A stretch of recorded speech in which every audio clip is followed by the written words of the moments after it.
You're listening to the Future Tech Podcast with Richard Jacobs. Future technologies such as artificial intelligence, stem cells, 3D printing, gene editing, Bitcoin, blockchain, the microbiome, quantum computing, virtual reality, and exploring space are much closer than you might think.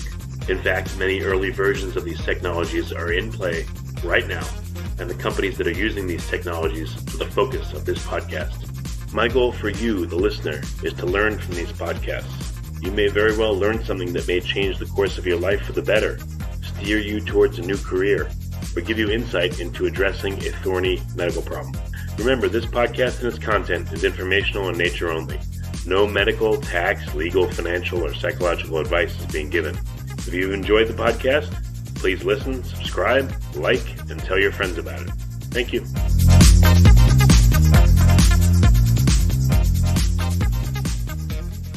Hello, this is Richard Jacobs with the Future Tech and Future Tech Health podcast. I have Dr. Trevor Cates.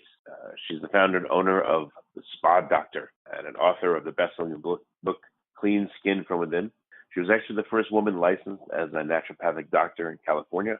Currently lives in Park City, Utah, where she helps patients from around the world achieve graceful aging and glowing skin. And Dr. Cates is the host of the Spa Doctor Weekly podcast.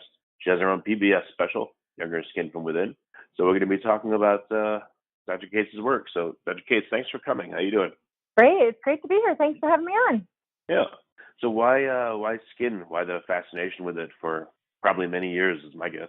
Yeah, absolutely. Yeah, I've been practicing for almost 20 years, and I think it's really been an evolution over time focusing on skin. I haven't always focused on skin, but when I moved to Utah and I started working as a doctor in the Waldorf Astoria Spa, and people started asking me a lot about skin. And I realized that a lot of times people think of skin, when people have skin issues, as something they just want to cover up and suppress. Like for women, they'll wear more makeup. A lot of times the typical dermatology approach is to use something topical to kind of suppress the symptoms.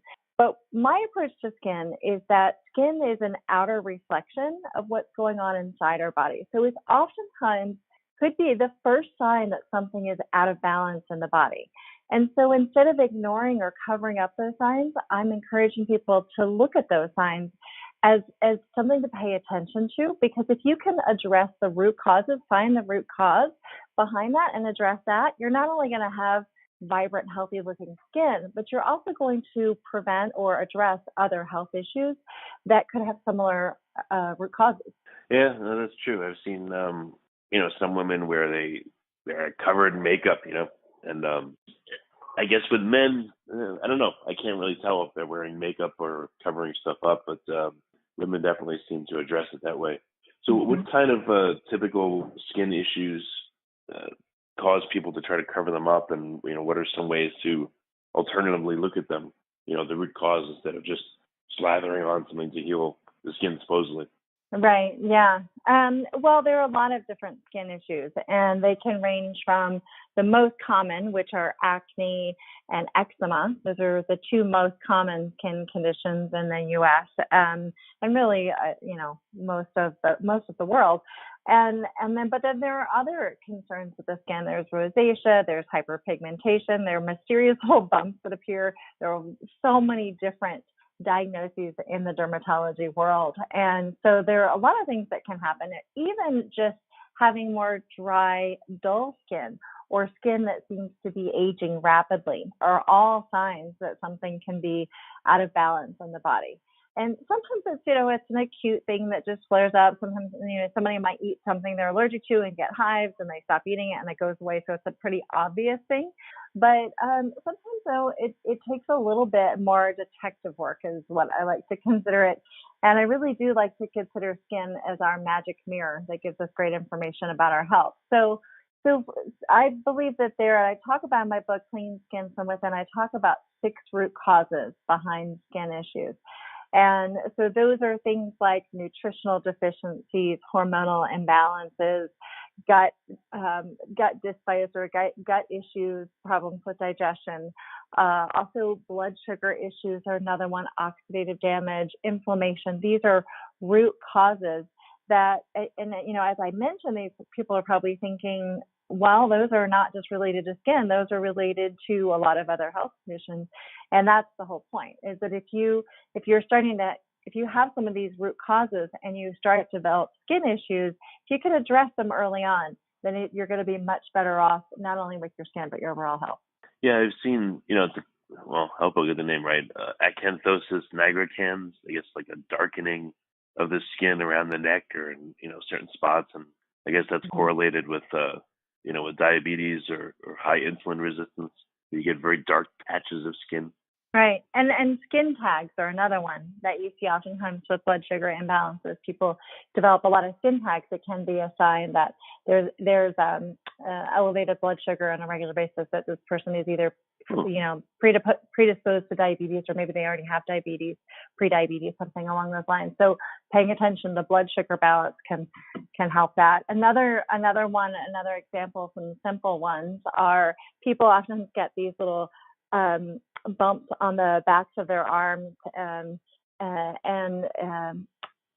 these can, a lot of people think they're like these little pimples, but actually it can be due to, a lot of people will just start using moisturizer or trying to exfoliate. But what it actually oftentimes is an essential fatty acid or a micronutrient deficiency, like a zinc deficiency. And so people can get these little bumps from that. And all they need to do is eat a healthier diet or get some supplements in their diet to kind of boost up their levels. A lot of times that can go away. And then also there's a condition called angular cheilitis. There are these little cracks on the corners of the mouth where people a lot of times will think, oh, I just need to put more chapstick on or put some Vaseline or something in the corners of my mouth because it's dry and it's cracked. Well, actually, oftentimes it's due to a B vitamin or an iron deficiency. And so until people address that, it can keep happening. And no matter what they put on it, it's never going to really go away until they address the root cause. That's really interesting because, I'm picturing you in my mind doing like a visual examination of someone's skin, and, it's accessible, not all areas, but most areas are really accessible. So it's a really easy way to look at someone perhaps and, see what's going on with them. Right. And it's a tool that people can use themselves. So you may not know what the diagnosis is for the skin condition you have, and then you want to go in and see your primary care doctor or dermatologist to figure out what the diagnosis is. But if you notice changes on your skin, if you notice your skin is all of a sudden getting drier than usual, or it's duller than usual, or you're breaking out in acne all of a sudden, and acne is not something just for teenagers. It happens with adults. There's adult acne that's on the rise. And so noticing these changes in your skin and thinking, oh, what am I doing differently? What is different in my lifestyle? Are there changes in my diet? Am I more stressed than usual? What is going on that maybe could be contributing to this, rather than just immediately going and say, hey, doc, put me on Accutane. Obviously, if it's more of a severe case of acne, then you may need treatment of some sort. But there are a lot of things that we can do with our lifestyle to kind of address these issues early on, so that it doesn't become a bigger issue or a bigger health issue. Yeah, I was curious. I guess. Well, starting with the skin tabs, that seems to be pretty common. So you said they form in people that have, a diet with a lot of sugar. And once they form, is that it? Are they permanent? And why do they form?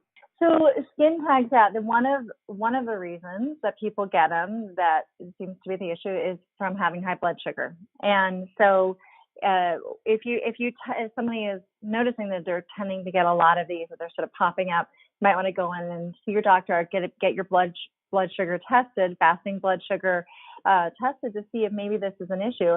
And it could be due to something else. Sometimes it's a genetic predisposition as well, but it is one of the reasons that people get it. As far as what to do about it, once people develop them, occasionally they'll fall off. If they get their body in a healthier state, their blood sugar is balanced, and they're addressing these kinds of issues, then sometimes they'll just, sometimes they'll fall off, but sometimes you have to get them removed. But what you should notice is you shouldn't develop more of them. They should stop, popping up. New ones should stop popping up. Okay, gotcha. Is it always that if someone has a skin condition that they have a health issue, or is it just sometimes people just develop skin conditions? It seems like Yeah, sometimes it's an infection. You could get an infection. Of course, like a herpes infection. Of course, herpes breakout, the cold sore, something like that. There's a viral infection there. So that is the root cause of that. And so you want to do things that help support the immune system. And we know that there are certain triggers for the cold sores and things. So you want to be mindful of that so you don't have the breakouts. I think it really depends on the skin condition, but a lot of times, most of the time, what I find is that there's some sort of imbalances that causes that to happen. And so paying attention to that, why is this happening, especially if it's a chronic or recurring skin issue. That makes sense. Are there tons of ways in which the skin can manifest health problems, or are there just a few? There are actually a lot of them. And so yeah, I mean, if you think about some of the things that happen, like with hormonal imbalances, acne being triggered by hormonal imbalances, you think of somebody that's going through puberty, teenagers, and they're starting to break out more. And then also different times, especially for women, there could be times during when there are hormonal changes that they could be more likely to break out. So that's another example of ways that it can impact the skin. I mean, hormonal imbalances can do that, as well as other skin issues. And a lot of times when we think of hormones, people think of estrogen, progesterone, testosterone, and the sex hormones. And that is those are definitely a group of hormones that play a role, especially things like acne.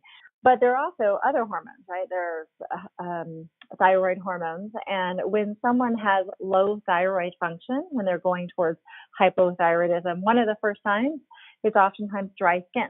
And it's not, of course, the only thing that, there are a lot of different reasons for dry skin, but it can be one of the early signs of hypothyroidism. So if someone is tired and they have dry skin, and they're maybe having some constipation, or their hair, just starting to lose some hair, there's a combination of symptoms, but it is one of those early warning signs. And then on the flip side of that, if they have hyperthyroidism, their skin might be more oily.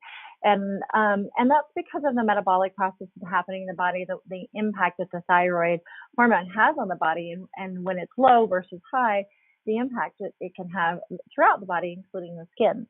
And then also with our adrenal hormone cortisol is another example where if people are overly chronically stressed, of course, we're all stressed to a certain point, but if we have this ongoing stress and we don't manage it very well, then that can actually trigger a lot of inflammatory pathways in the body, and it can worsen skin issues or trigger skin issues, especially things like eczema and psoriasis, and these what I call skin inflammation issues, inflammatory issues that show up on the skin. And so doing things to help manage stress, balance adrenals, that can actually be very beneficial for those types of skin conditions. Why do you think so many conditions manifest themselves in the skin? I guess there's not obviously one mechanism, but why there? Well, skin is our largest organ, and it's right on the surface of our body. So it is something that, it's because it's so massive, it is interconnected to so much of the rest of our body. And because it's on the outside, we see it before we see, we can't see our liver. We can't see our bones and what's happening to them. We can't see our, inside and inside our blood. We can't just look at it and see it. We can't see these things. We can't look at our kidneys or spleen.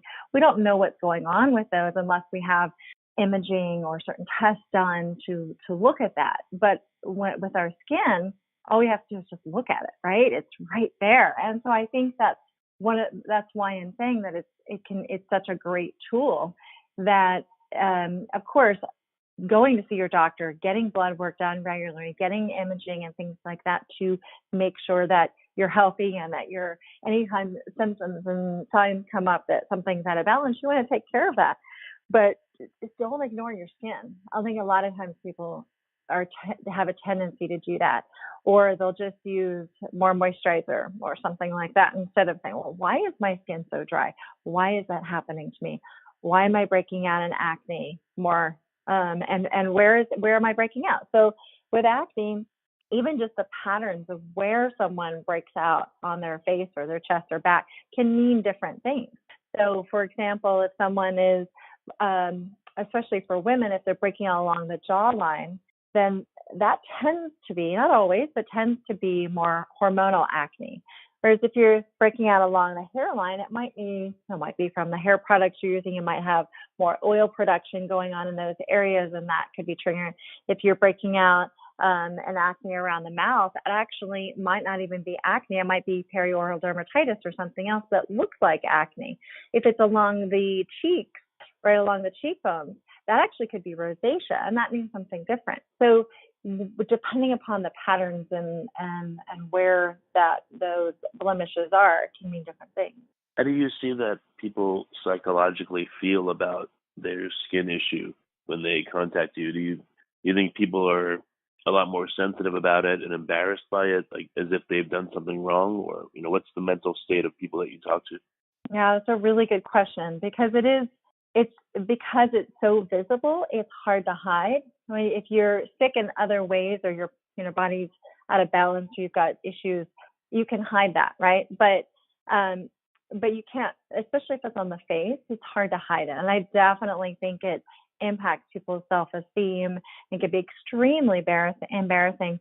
The part of the reason why I became interested in it is because I had my own struggles with skin when I was a kid. I had a lot of eczema, hives, itchy eruptions and skin issues, a lot of allergic types of skin issues. And I remember how embarrassing it was, and how I remember how it impacted my self-esteem, and being at 11, 12 years old and experiencing things like this was really tough. And over the years, I've heard so many stories from patients and people that have reached out to me, customers on my skincare line and things, reaching out and talking about the struggles and the embarrassment and acne, especially things like acne and rosacea and melasma and eczema, for people, that it can become so inflamed and you feel like you have no control over it, because you'll have a really important, and especially since stress tends to trigger it. And so people will have a really important meeting, maybe it's a wedding or an event or a reunion or something, and they're stressed about it. All of a sudden their skin is the worst it's been. And so it definitely is very challenging for people. I hear stories all the time of the struggles, and how when it clears up and it goes away, when you address the root cause and you finally have that relief, that it's a game changer. I mean, it shifted my life when I finally found a holistic approach, and that it wasn't just a temporary relief. Because when I was a kid, I'd get just a topical steroid, and so it would calm down the itchiness and the redness and the irritation for a little while. But as soon as we stopped using it, I couldn't keep using it. So you can't continue to use steroids, especially as a child. There's definitely some side effects of that. So as soon as I'd stop the antihistamines, it'd come right back, and I had this big flare up, and it was so frustrating. But when you address the root cause, which is what I found in an early age, if you address the root cause and use a more integrative, holistic approach in treating it, then it has the opportunity to fully clear up, not just a temporary relief. And so when people experience that after all the struggles, it is not only a physical relief, but it's also an emotional, mental relief as well. What do women do that, what do you do with women that wear makeup and they feel like they can't go out without wearing makeup? Any counseling there, changing of products or things to tell them to do so that they still can look how they want to look, but, improve their skin? Well, when it comes to addressing the root causes, I think it's important to do it both internally and externally. So my approach is, in my book, Clean Skin from Within, I guide people through my 2-week program. This is the program that I was doing at the Waldorf Astoria, and I actually started as a weight loss program, and then people kept commenting about how their skin would clear up in addition to losing weight. So I shifted it and kind of adjusted it to focus really on skin. And so in my book, I guide people through that, because I know not everybody can come in and see me one-on-one, so I wanted to do this in the book. So having that intro approach of avoiding the big trigger foods and instead replacing with with foods that actually address root causes, that are anti-inflammatory, that are hormone balancing foods, that address nutritional deficiencies that are common with skin. And then also looking at what we're doing on the outside too. That's also really important. And using clean skincare ingredients and formulations that improve the skin's natural barrier, the barrier of our skin that it needs to have in order to be healthy, which has to do with the pH of the skin and the skin microbiome, which is the microorganisms that live on the skin and protect the skin, that keep it from breaking out, that keep it from aging prematurely or being dry and dull and those sorts of things. So we want to do both. We want to address things from the inside and the outside.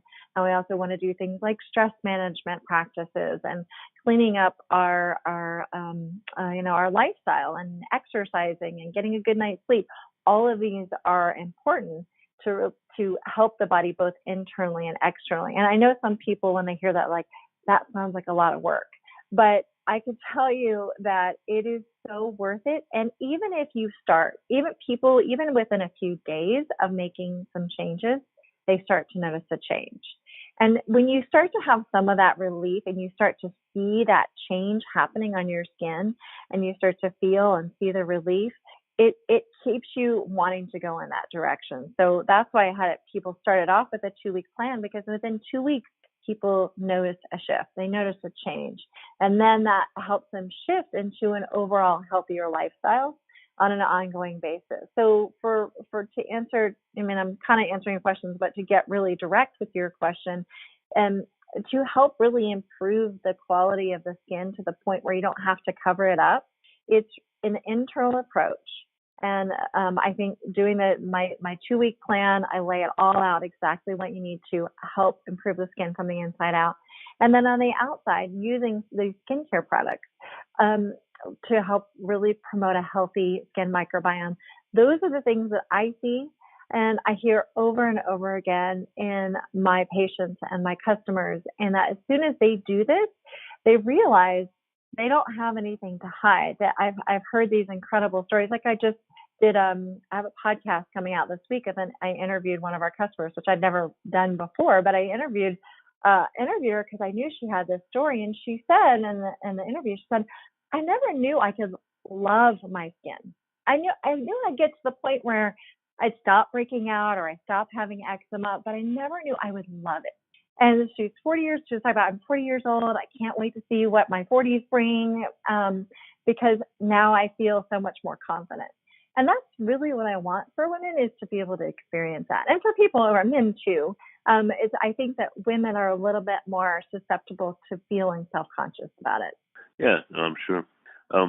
In terms of the makeups, the lipsticks and the things like that women use, any alternatives they can use? I've heard that there's, some toxic chemicals in lipsticks, and certain lipsticks are more natural, or foundations or things like that. Any recommendations there, or you don't really get into that realm? Yeah, no, absolutely. I mean, the first step is trying to get to the point where you don't feel like you have to hide it. But I know as women, we still like to, we like the pampering thing. We like to put on makeup and look pretty and do all that kind of stuff. At least most women do, not all. But some of us like to do that. And so certainly if you're going to choose to wear makeup, then you want to look at the ingredients, because there are so many toxic ingredients in personal care products. It's not a well-regulated industry.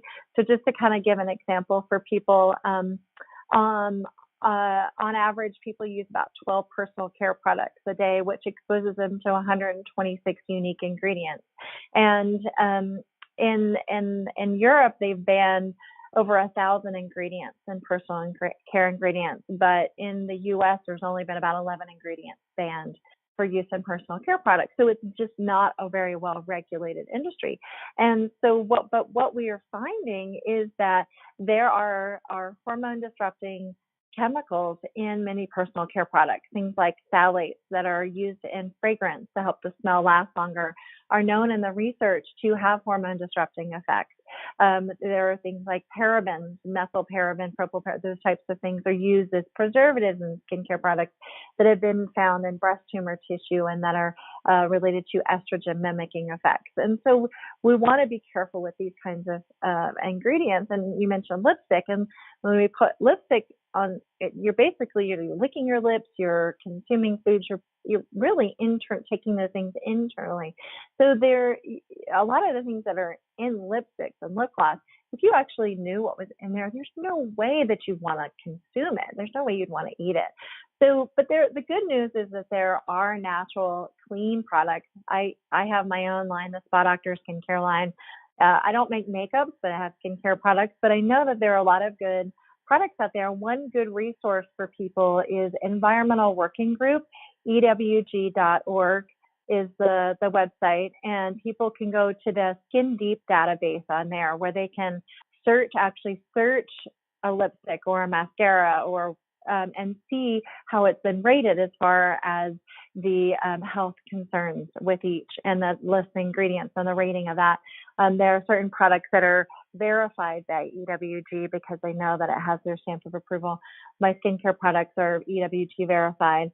There's also, Safe Cosmetics. There's some other websites out there. The Campaign for Safe Cosmetics. There's another good organization website where people can go and look up ingredients and products and see and just learn a little bit. Just like you want to learn about what you're eating and maybe ingredients in your food and shifting into a healthier lifestyle, add personal care products to it. Think about all the products, and because even men, think about all the personal care products that you use. Think about the lotion, shampoos, and shaving gels and sunscreens, and all the different products that you use on a day-to-day basis, toothpaste, all of that. It starts to add up when you start thinking about all of these on the body, and that your skin is actually quite absorptive, and that you can absorb a lot of the ingredients through your skin. It gets into your bloodstream, and that adds up over time. You find that your patients with skin issues are more compliant or less compliant because of the nature of what's affecting them and how visible it is? Well, I mean, I think that everybody is unique, and but I think that when people have been struggling with something for a while, they tend to be more interested in seeing it go away, especially if it's been a struggle and they've tried things, haven't had success. People that usually come see me, they've tried a number of different things. So now they're like, just tell me what to do. I'm ready to make big changes. And so I don't really want people to have to get to that place to make a change, because that's why I wanted to get my book out there and get this message out there, is look at it early. Don't wait until it becomes an ongoing, painful process. When you start to notice changes in your skin, that's when you want to pay attention. And of course, if you have those chronic skin issues, it's not too late. You can still reverse it, but you don't have to, wait to get to that point to make a change. And then what would be a typical experience going to a regular dermatologist, MD, versus going to you? Like, how do dermatologists tend to handle skin issues? And I know you can't speak for all of them, but just generically, right. What are the differences? Well, it's an interesting time with dermatology. I think that there are actually some dermatologists now that are looking at more of an integrative approach. So you can find integrative dermatologists out there. They're not everywhere, but it's starting to happen. There are conferences. I spoke at one last year, an integrative dermatology conference. So it's starting to happen where there's a shift in that, where it used to be that with dermatologists, and I'm not just picking on dermatologists. I think that with medicine in general, someone has their specialty, a doctor has their specialty. So they look at that one thing, and they're not really looking at the whole person. So with dermatology, conventional dermatology, the typical approach is, okay, let me look at your skin. Okay, you've got this issue, so let me give you this medication to address and make it go away. Or let me remove that with this device. Let me remove this, and not really talking about what caused that to happen in the first place. Why is that continuing to happen? What role does diet play in this? What role is maybe your gut health playing in this? What imbalances might be happening in your skin microbiome and your gut microbiome that could be leading to this? That's what the difference is. Again, I think that there are integrative dermatologists now, functional medicine doctors, that are looking more at having a different approach and looking at this in a more holistic way. And again, I don't want to pick on dermatologists because I think that they have an important job and I think they have an important role. And I refer to dermatologists often for people to get a diagnosis, to have their skin checked for skin cancers and skincare prevention. All of that I think is important. And I know that doctors a lot of times are limited by the system, and that most doctors take health insurance, and with health insurance, they have to follow the rules of how to get reimbursed. So they have usually they have a very limited amount of time they can spend with each person. So they're not going to have time to talk about diet and nutrition or what might be going on with their gut, because it's not really their specialty. They've been asked to talk about skin, and so that's what they're doing. Last question before we wrap, or we're getting close. How often does the microbiome enter into the skin conditions you're looking at, and what can affect it? Different diets, or are there other ways to affect the microbiome? Yeah, absolutely. It plays a really big role. And I see that most of the patients that come see me, at some point we want to address the gut microbiome to help address the skin microbiome. And the skin microbiome is anytime there's a breakout in the skin of some sort, whether it's acne, rosacea, eczema, any of the skin conditions, the common ones, there is an imbalance with the skin microbiome. And whether it's the trigger for it or if it's a secondary reason for it, there's an imbalance there. So now whether or not the gut plays a direct role in that is then we have to figure that out. But I do find that quite often it is the case where the gut is playing a role, especially in some of the more common ones like eczema and acne, where we've got issues going on with the imbalances in the microbiome. We've got issues with leaky gut, which is hyperpermeability of the gut, the gut lining. So this creates more inflammation in the body, and then that leads to inflammatory skin issues and what is called leaky skin also. So the skin barrier becomes compromised, and part of that is from internal impact and part of it's external.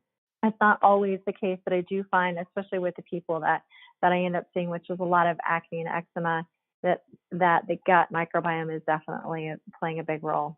Very good. So what's the best way for folks to get in touch and to start learning? From you, your book? I mean, what's the first point of contact for them? Yeah.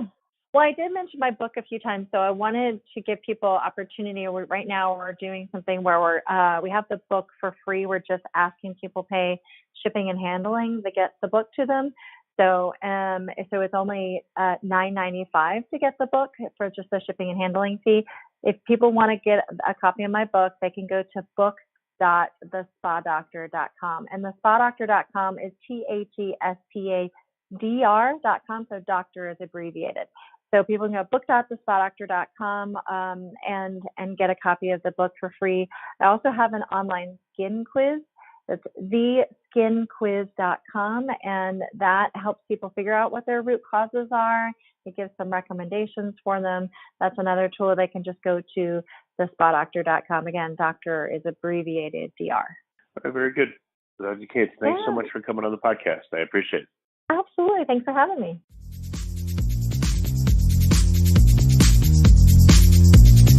You're listening to the Future Tech Podcast with Richard Jacobs.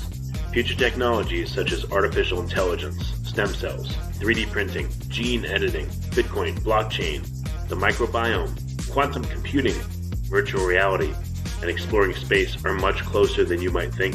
In fact, many early versions of these technologies are in play right now, and the companies that are using these technologies are the focus of this podcast. My goal for you, the listener, is to learn from these podcasts. You may very well learn something that may change the course of your life for the better, steer you towards a new career, or give you insight into addressing a thorny medical problem. Remember, this podcast and its content is informational in nature only. No medical, tax, legal, financial, or psychological advice is being given. If you've enjoyed the podcast, please listen, subscribe, like, and tell your friends about it. Thank you.